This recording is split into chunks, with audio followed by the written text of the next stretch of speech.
कहीं भी नहीं होना चाहिए और यहाँ भी नहीं होना चाहिए, और यहाँ तो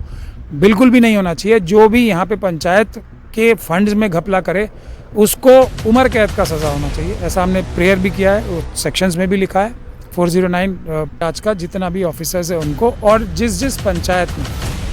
ये घपला हुआ था, घपला किया है, उन सारे पंचायत के जो ऑफिसर्स हैं उनको भी इसमें पार्टी बनाया है। जो कॉन्ट्रैक्टर्स थे, जिन लोगों ने इस घपले में सरकारी अफसरों के साथ मिलकर ये घपला किया है, घोटाला किया है, फंड्स चुराया, उनको भी पार्टी हमने इसमें, इसीलिए हमने ये वाला पॉइंट रखा है बाकी चीज़ों के साथ कि ये संविधान के खिलाफ जाके जो कानून बनाया है, section 142(7) sub section 7 of Arunachal Pradesh panchayat act, तो उसमें ये अल्ट्रा वायरस है, संविधान के खिलाफ है, उसको ख़त्म करना है। एक दूसरा, क्योंकि लोकल पुलिस और लोकल प्रशासन कुछ भी नहीं कर रहा है, तो ये केस सीबीआई को ट्रांसफ़र करना है। इसमें हमने केंद्र सरकार के ऑफिसर्स को भी पार्टी बनाया है। साई शिवा और के साथ 2 लोगों ने और एक PIL डाला है पंचायती राज के बारे में। अरुणाचल प्रदेश में जो पंचायती राज का जो फंड्स है और जो प्रोसीजर है कि सारा पैसा पंचायती राज के जो इलेक्टेड, पंचायत के इलेक्टेड निर्वाचित सदस्य हैं उनको हिसाब से ही उनसे पूछ के खर्चा होगा, वो नहीं होता है। कम से कम पिछले 8-10 साल से नहीं हो रहा है, उसका पिटीशन डाला है। तो पंचायती राज में घपला जो फंड्स का हुआ है, जो करीब जो 14th फाइनेंस कमीशन है उसमें 800 करोड़ का, और जो अभी चल रहा है 15th फाइनेंस कमीशन, वो करीब 900 करोड़ का घोटाला होने का, उसमें हेर फेर करके उसको गलत जगह खर्च करने का, पैसा बिना बताए खर्च करने का, किसी कागज़ में कुछ दिखाने का और खर्चा करने का ही नहीं, और कागज़ में कुछ दिखाने का और खर्चा किसी और चीज़ पे करने का। यहाँ तक कि कोरोना का जो टाइम था उसमें भी जो कोरोना का मास्क है वो भी पंचायत का पैसा से ख़रीदा। ये सब करीब 1,500 करोड़ से भी ज़्यादा का घोटाला के बारे में PIL डाला है। पंचायती राज 1993 में, 1993 में,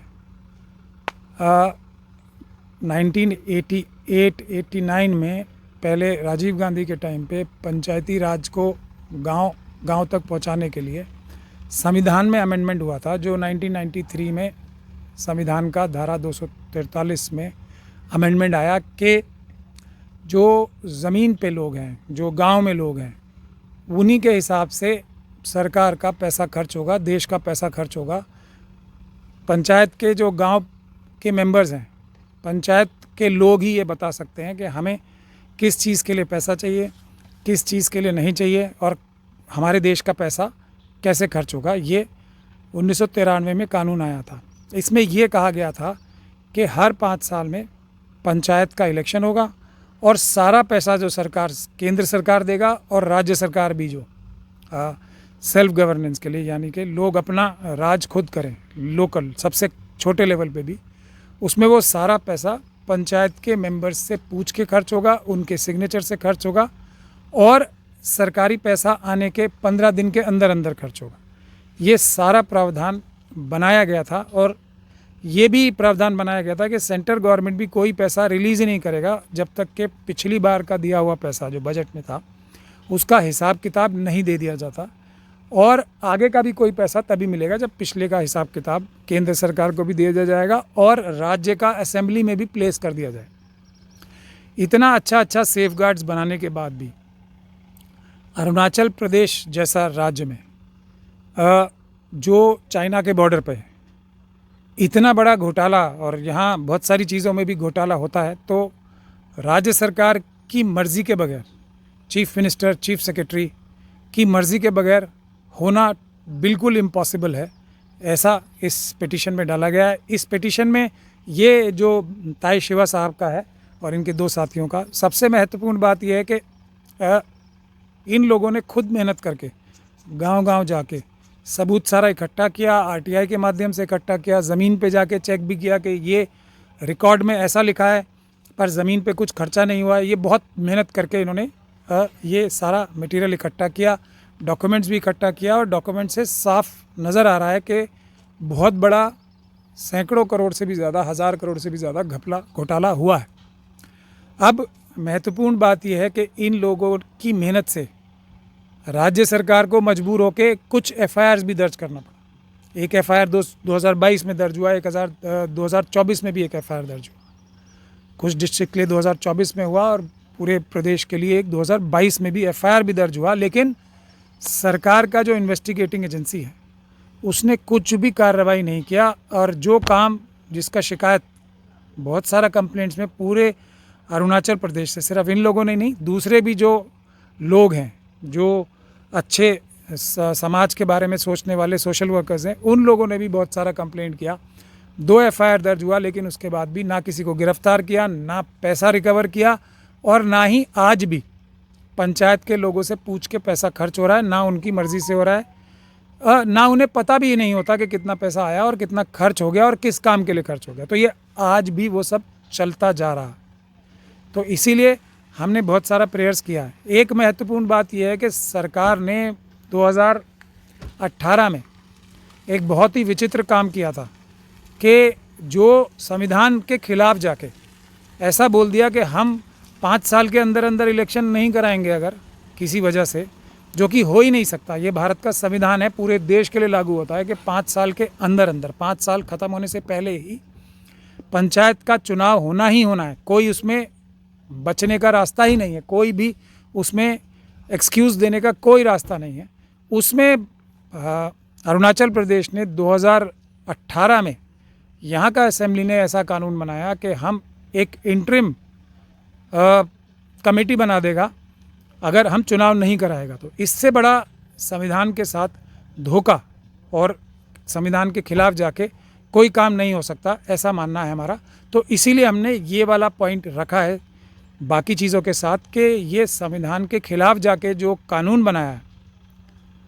section 142(7) sub section 7 of Arunachal Pradesh panchayat act, तो उसमें ये अल्ट्रा वायरस है, संविधान के खिलाफ है, उसको ख़त्म करना है। एक दूसरा, क्योंकि लोकल पुलिस और लोकल प्रशासन कुछ भी नहीं कर रहा है, तो ये केस CBI को ट्रांसफ़र करना है। इसमें हमने केंद्र सरकार के ऑफिसर्स को भी पार्टी बनाया है,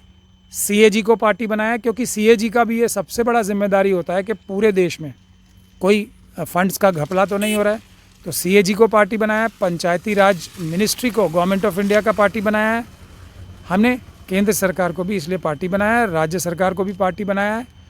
और पंचायती राज का जितना भी ऑफिसर्स है उनको, और जिस पंचायत में ये घपला किया है, उन सारे पंचायत के जो ऑफिसर्स हैं उनको भी इसमें पार्टी बनाया है। जो कॉन्ट्रैक्टर्स थे, जिन लोगों ने इस घपले में सरकारी अफसरों के साथ मिलकर ये घपला किया है, घोटाला किया है, फंड्स चुराया है, उनको भी पार्टी हमने इसमें बनाया है। हम लोग यहाँ कल आया था, तो जो ऑनरेबल जजेस का बेंच है उसने हमारा पूरा बात सुना, और उसके बाद नोटिस का भी, अगर आप लोग कल का वीडियो देखेंगे तो एक तरीके से नोटिस करने के लिए भी तैयार हो गया। लेकिन फिर शायद जजेस को एक याद आया कि एक जज जो बेंच में से हैं वो शायद किसी और कनेक्टेड केस में इसमें शायद अपीयर हुआ है एज लॉयर, तो उन्होंने हमें कल रुकने के लिए बोला कि हम ये सब चेक करेगा। और आज फिर सुनवाई हुआ, और सुनवाई में ये कहा कि हमने ऑनरेबल जजेस को क्लियरली बोला कि हम आपके ऊपर पूरा विश्वास रखते हैं, क्योंकि हम न्यायिक व्यवस्था पे पूरा विश्वास रखते हैं, तो आप, हमें कोई ऑब्जेक्शन नहीं है अगर ये बेंच ही हमारा केस सुन लेगा। लेकिन जज साहब ने सरकारी पक्ष से पूछकर, जो जूनियर एडवोकेट अपीयर हुए थे, ये फैसला किया कि वो इसे नहीं सुनेंगे, और कोई और बेंच जो जब भी बनेगी जल्दी से जल्दी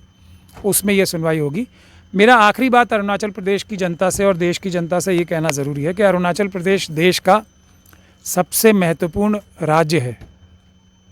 क्यों? क्योंकि इसका बॉर्डर जो है चाइना के साथ सबसे लंबा है, और अरुणाचल प्रदेश के लोग भारत की रक्षा के लिए सबसे महत्वपूर्ण जो एक काम है चाइना के सामने खड़े रहने का, वो करते हैं। तो हम पूरे देशवासियों का भी और अरुणाचल प्रदेश के जो रहने वाले सिटीजन्स हैं, भारतीय नागरिक हैं, उनका भी जिम्मेदारी बन जाता है कि अरुणाचल प्रदेश में बिल्कुल भी करप्शन नहीं होना चाहिए, कोई भी घपला घोटाला नहीं होना चाहिए। और पंचायती राज तो सबसे महत्वपूर्ण विषय है, उसमें तो बिल्कुल भी नहीं होना चाहिए, कहीं भी नहीं होना चाहिए और यहाँ भी नहीं होना चाहिए, और यहाँ तो बिल्कुल भी नहीं होना चाहिए। जो भी यहाँ पे पंचायत के फंड्स में घपला करे उसको उम्र कैद का सज़ा होना चाहिए। ऐसा हमने प्रेयर भी किया है, सेक्शंस में भी लिखा है 409 अर्स्टवाइल आईपीसी का। तो प्रदेश की जनता को भी एकदम एक्टिव होना है। ये होता है कि जो लोग पीएल डालते हैं या कुछ सोशल वर्कर मेहनत करते हैं, कुछ सामग्री इकट्ठी करके करप्शन हाईलाइट करते हैं सरकार का, तो उनके ऊपर दबाव आता है, उनको प्रेशर मिलता है, उनको लालच मिलता है। तो जनता को से मैं गुजारिश करता है कि इस पे एक सोशल अवेयरनेस प्रोग्राम होना चाहिए, बड़ा इसके बारे में कैंपेन होना चाहिए पीसफुल, कि ये इतना बड़ा फंड का घोटाला कैसे हो गया, ताकि जो पीएल डालने वाले लोग हैं, जो इतना मेहनत करके सारा इकट्ठा किया है, उनके ऊपर भी दबाव कम रहेगा और उनको भी किसी तरीके से प्रेशर में लाने का किसी भी तरीके से कोशिश जो है मिनिमम करने का भी जिम्मेदारी अरुणाचल प्रदेश की जनता पे भी है और पूरे देश की जनता पे भी है। ऐसा भी मैं रिक्वेस्ट करना चाहता हूँ अरुणाचल प्रदेश की जनता से कि इस केस को ख़ास तौर से निगरानी करें, क्योंकि इससे पूरे पंचायत, हर एक पंचायत में, हर एक गांव में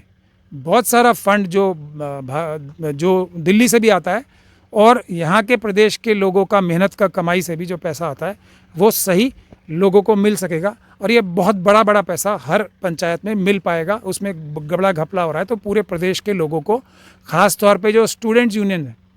अभी यहाँ पे चुनाव भी चल रहा है स्टूडेंट यूनियन का भी, तो मैं सब स्टूडेंट से भी रिक्वेस्ट करूँगा कि आप लोगों का भविष्य जो है डिपेंड करता है हर एक पंचायत में। अगर आपको अच्छा एजुकेशन, अच्छा इंफ्रास्ट्रक्चर मिलेगा तो आपके सबसे ज़्यादा फ़ायदे में स्टूडेंट्स के और यंगस्टर्स के लिए है। तो यंगस्टर्स को इसको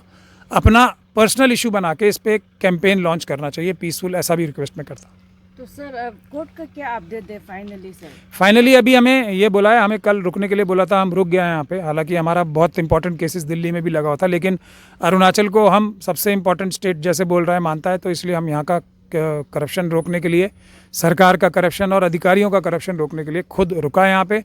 आज जज साहब ने बोला कि वो नहीं सुनेंगे, वरना हम यही कोशिश करके आज नोटिस इशू करा के जाना चाहता था, पर अब जज साहब ने ये बोला है कि वो नहीं सुनेंगे और अगला बेंच सुनवाई करेगा। तो हम दोबारा यहाँ आएंगे और इस इशू को उठाएंगे। तो हम सभी अरुणाचल के अपने बहनों और भाइयों से रिक्वेस्ट करते हैं कि इस इशू को बहुत नज़दीक से फॉलो भी करें और इसको कैंपेन एक लॉन्च करें। ये